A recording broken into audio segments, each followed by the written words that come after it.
Hi there. I'm in my classroom, and I figure it's about time to give y'all a tour. But I don't know where to begin.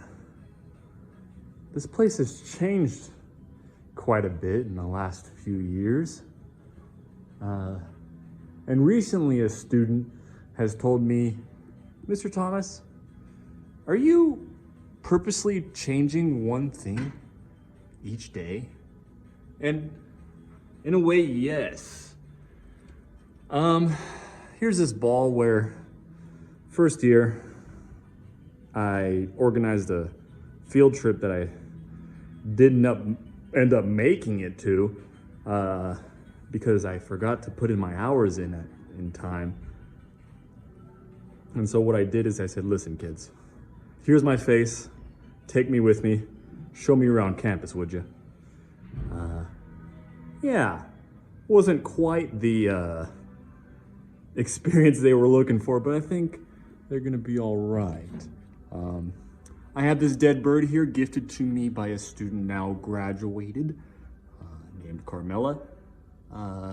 Little did she know that my classroom would evolve to incorporate these birds. Now, about these birds, shouts out to our two newest roosters, which I don't quite know what we're going to do with yet. But about these birds, each student has created a bird, and there are some remaining from fourth quarter spring semester last year where the idea came to us.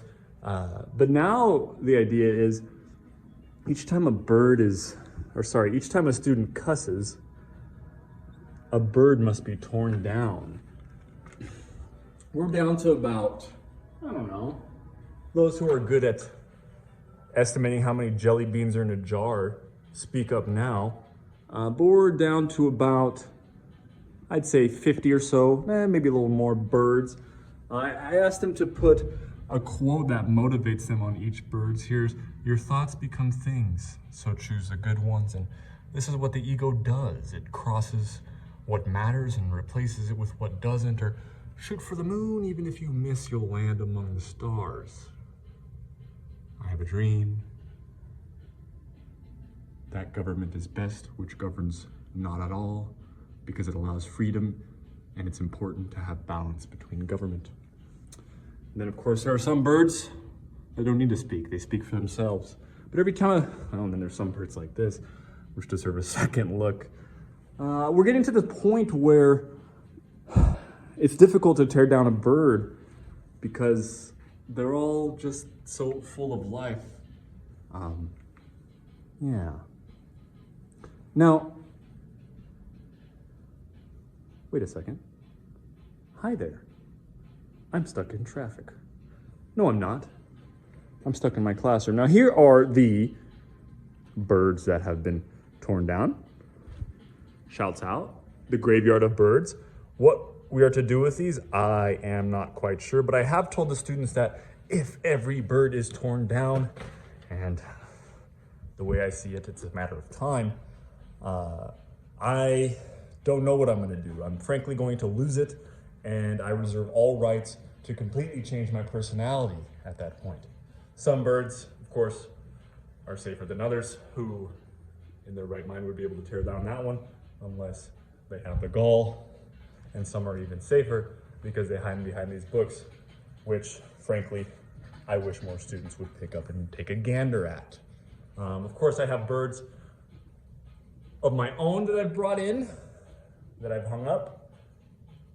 And I asked my mother, I said, Mom, what do I want for my birthday? I want some bird posters. And she said, birds? You're a bird person? And she didn't believe me, but now she fully does. And she's my #1 supporter. Currently, we have Nintendo 64 Jungle Mix #2 playing. And frankly, I haven't released it to the students yet. We have been lo-fiing it out. Where to go? Where to go? Well, we might go here with Maya Angelou, a quote which resonates with Anna and I very deeply. I've learned that people will forget what you said, people will forget what you did, but people will never forget how you made them feel. And that is that's very much how I run my class. Yes, we do standards. Yes, we abide by the Nevada content standards every day. No question about it. But that doesn't mean we can't also abide by Ms. Angela, whom at one point we'll look at The Caged Bird Sings. Now, most recently, along with my picture of Levi in the beginning, I've decided to hang up 3 copies of my total book sales. I have written 6 books, 2 coming-of-age novels, 2 collections of poetry, and 2 plays. And total sales in the past, 7 years amounts to 86. 86 units processed, which, let's do some quick math on that. 86 divided by 7 is roughly, 11? Someone check me out on that. So 11 books bought per year. This is why I've won the award of least books sold of all time. I pledge allegiance to the flag of the United States of America, to the republic for which it stands, one nation under God, indivisible, all the other things that are my grandpa and my grandma. Behold my grandma and my grandma and my grandpa, 2 forms of my grandpa. Hold up. That won't do it. It's still quite reflective. Yes, very handsome individuals. I like pointing to them during some lectures to make certain points stick. We have some Kandinsky. We have some other dreams tacked up on the wall. We have Futurama, of course. We have, it slightly pains me to say it, a certified weapon here in one of my books. But yeah, to be serious, which everything I'm saying is serious, we got a lot in here. We have this whale recently given to me by a student named MJ, who broke my snow globe on open house night and felt very, very bad. Her and her sister broke my snow globe and she felt very bad. And I said, listen, MJ, it's okay. I don't know if I told her this, but I got that snowboard globe at Savers for a very cheap price. And wow, wouldn't you know it? Probably my favorite thing I've been gifted in 3 years, and that's saying a lot because these students have been very, very generous in gifting me things. I mean, I bought this hat myself, but I've gotten that from a student named Maya. I've gotten a wonderful letter from another student named Lily. And yeah, where else can we go in here? I want to cover it as much as I can. Here's this tree where I asked the students to write their wishes and post them up. Some students wish to have a rich husband. Some students wish to have enough money. I say some, a lot are wishing for money. Some are wishing for spiritual things. Some are wishing to see the world. But once again, I'd like to reiterate, we are abiding by the Nevada content standards of Nevada. And these are but byproducts in our daily lessons. Other than that, I don't know where to go. Each student must keep a journal in my room. We call them sometimes babies. I stressed this more last year, but we call these journals babies because they're babies and they're mirrors as well. Oh gosh, can I even get into it? Need I even say anything, or is it self-evident? Check out my book, Sleeping at the Light, Chapter 1 for a full explanation, and please pardon me for not being able to come up with it at the time. Here we have Mr. Socrates and Mr. Aristotle with a penny on his head, and one gift from my sister, shouts out Monica, and another one, world's okayest brother. Gosh, what a top tier gift. And then this clown, of course. I have some work to do, and I do realize that I think I've covered most of what makes up my class.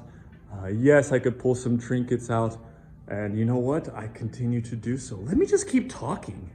Student, just this very day said, Mr. Thomas, do you like talking? And I say, I don't know if I like it, but when I have to do it, I will. Here is a piece that not many notice. Pop quiz. What is this? True friends will know. Yes, that's right, folks. That is a snippet of my hair at its most long, and before I cut it to my Britney moment, I decided to save a piece and hang it up here. And, well, you can't, I wish we had smell-o-vision. Shouts out. Because if you did, you'd see that it still smells the same as it did about a year and a half ago. More to say. What can we look at? What can we do? I want to fill these with more books from my home, and I'm currently in the process of doing that. Every day something's got to change. What else can I show to you? Here are some birds. True. Here are the remnants of a boat where we read Moby Dick. Here are the names of students who have cursed. What can we do? There is a guitar. There are my books. Quarter 3, maybe. There are some envelopes to send letters to people whom we love. Here are letters to self for students to read at the end of the year. Here is my toy box, which maybe I need to do more with. Here's a llama, which I originally had the intention. I saw someone say, oh, when you let students use the bathroom, have them tap this and it turns red, note that they're out. I quickly learned that, well, just let them go to the bathroom. Here's a doll given to me by my wife, let me use. Here, probably my, if it's not my favorite, oh no, he's falling apart, no. It was such a good gift. But I knew he was a fragile old man. Little snowman given to me. Skeleton also. Just look at all these toys. Oh, some birds in here? These birds aren't supposed to be in here. A little mouse. Mostly student gifts, if not brought by me. These belong in the graveyard. Crayons, markers, picture of Diogenes and Alexander, a music box, a chessboard, Mr. Krabs. This clunky piece that was just given to me yesterday because students need extra Chromebooks and chargers. This is Mr. Thomas's classroom. Lastly, I mentioned favorite gift. It's I can't pick favorites, but this whale, given to me by a student, into the depths of Moby Dick, I must rate very highly. Without further ado, I might end it. The video, I mean. Student named Mateo painted this one, and Sisyphus, and wow. The fact that he didn't want to take this, very much appreciated. Why put these up? The poet John Berryman was asked advice for young writers, and he said, print out your rejection slips and paste them on the wall. Also pasted around the room are animals. We kind of started off strong with animals. Oh, okay. Oh. Got some lifesavers for students that may or may not need them. Another gift from a student. Shouts out. Yeah, see? This is my classroom, see? I got my Master of Arts, see? Yeah, see? Here are some quotes one of my CC teachers printed it out for me. I said, listen, guys, talking is important. Full stop. And then I said, listen, when they were making presentation, pictures go hard. I won't forget that. Yeah. That's my classroom, ladies and germs. That is my classroom. And if you don't like it, you can get out.